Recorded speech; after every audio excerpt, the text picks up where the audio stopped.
2002 সালের পর কেটে গেছে দীর্ঘ 24টি বছর।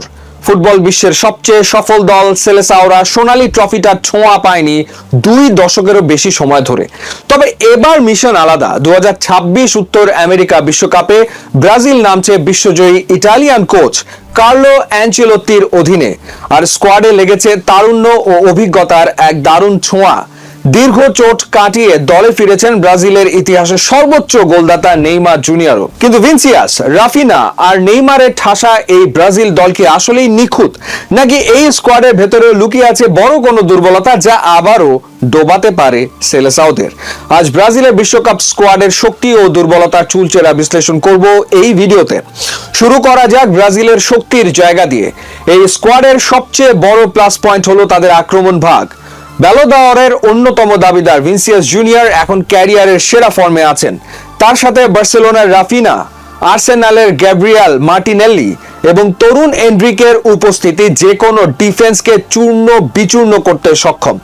আর সবচেয়ে বড় এক্স ফ্যাক্টর হলেন ডাগ আউটে থাকা মানুষটি কার্লো অ্যানচেলোত্তি। চ্যাম্পিয়ন্স লিগ জয়ী এই ট্যাকটিশিয়ান খুব ভালো করেই জানেন তারকা ঠাসা দল থেকে কিভাবে সেরাটা বের করে আনতে হয়। তাছাড়া অভিজ্ঞতার ঝুলি সমৃদ্ধ করতে স্কোয়াডে ক্যাসিমিরো ও মার্কিনসের মতো প্রবীণ সেনানীরা তো আছেনই। অ্যালিসন এবং এডারসনের মতো পৃথিবীর সেরা 2 গোলকিপার একই দলে থাকা যে কোনো দেশের জন্যই ঈর্ষণীয় ভাগ্য। এই স্কোয়াডের সবচেয়ে আলোচিত বিষয় হলো 34 বছর বয়সী নেইমার জুনিয়রের দলে ফেরা। 2023 সালে এসিএল ইনজুরিতে পড়ার পর অনেকেই ভেবেছিলেন নেইমারের আন্তর্জাতিক ক্যারিয়ার হয়তো শেষ, কিন্তু সব শঙ্কা উড়িয়ে দিয়ে অ্যানচেলোত্তি তাকে স্কোয়াডে রেখেছেন। নেইমারের অন্তর্ভুক্তি ব্রাজিলের জন্য মানসিক এবং কৌশলগত দিক থেকে মস্ত বড় বুস্টার ডোজ। মাঠে নেইমারের উপস্থিতি মানেই প্রতিপক্ষের ওপর বাড়তি চাপ।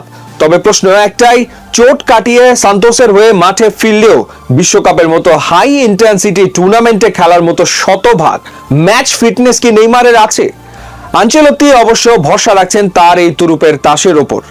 জিলবার্তো সিলভা, কাকা কিংবা রোনালদিনিওর সেই মাঝমাঠের দিন অনেক আগেই ফুরিয়েছে। বর্তমান স্কোয়াডে ব্রুনো গিমারায়েস বা ক্যাসিমিরো রক্ষণাত্মক মিডফিল্ডে দুর্দান্ত হলেও মাঝ মাঠে খেলা নিয়ন্ত্রণ করার মতো বা ক্রিয়েটিভ পাস দেওয়ার মতো প্লে মেকারের বড় অভাব রয়েছে। লুকাস পাকেতার উপর ভরসা করা হলেও তার ফর্ম নিয়ে ধারাবাহিকতার প্রশ্ন থেকেই যায়। নেইমার যদি পুরোপুরি ফিট না থাকেন তবে মাঝমাঠ থেকে আক্রমণ ভাগে বল সাপ্লাই দেওয়ার কাজটা কঠিন হয়ে পড়বে। দ্বিতীয় দুর্বলতা হলো ফুলব্যাক পজিশন। একসময় কাফু, রবার্তো কার্লোস বা দানি আলভেজরা যে উইং দিয়ে ঝড় তুলতেন, সেখানে দানিলোর মতো ডিফেন্ডারদের ওপর ভরসা করতে হচ্ছে ব্রাজিলকে, যারা বয়সের ভারে এবং গতিতে আধুনিক উইঙ্গারদের সাথে প্রায় খেই হারিয়ে ফেলেন। রক্ষণ ভাগে গ্যাব্রিয়েল মাগাহাইস এবং মার্কিনস বিশ্বমানের হলেও ফুলব্যাকের দুর্বলতা বড় দলগুলোর বিরুদ্ধে চড়া মূল্য দিতে বাধ্য করতে পারে। গ্রুপ সিতে ব্রাজিলের প্রতিপক্ষ মরক্কো, হাইতি এবং স্কটল্যান্ড। অ্যানচেলোত্তি সম্ভবত ভিনিসিয়াস এবং রাফিনাকে উইংয়ে রেখে 4-3-3 ফরমেশনে দল সাজাবেন। আর নেইমার যদি খেলেন তবে তাকে ফলস 9 বা ফ্রি রোল পজিশনে দেখা যেতে পারে, যা এনরিক বা মার্টিনেল্লিকে ফাঁকা জায়গা তৈরিতে সাহায্য করবে। ক্যাসিমিরো এবং ব্রুনো গিমারায়েজের ডাবল পিভট মাঝমাঠকে কিছুটা হলেও নিরাপত্তা দেবে।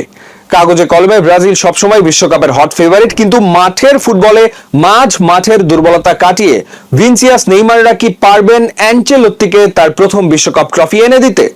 ব্রাজিলের কি এবার হেক্সা জেতা সম্ভব? আপনার মতামত কমেন্টে জানান।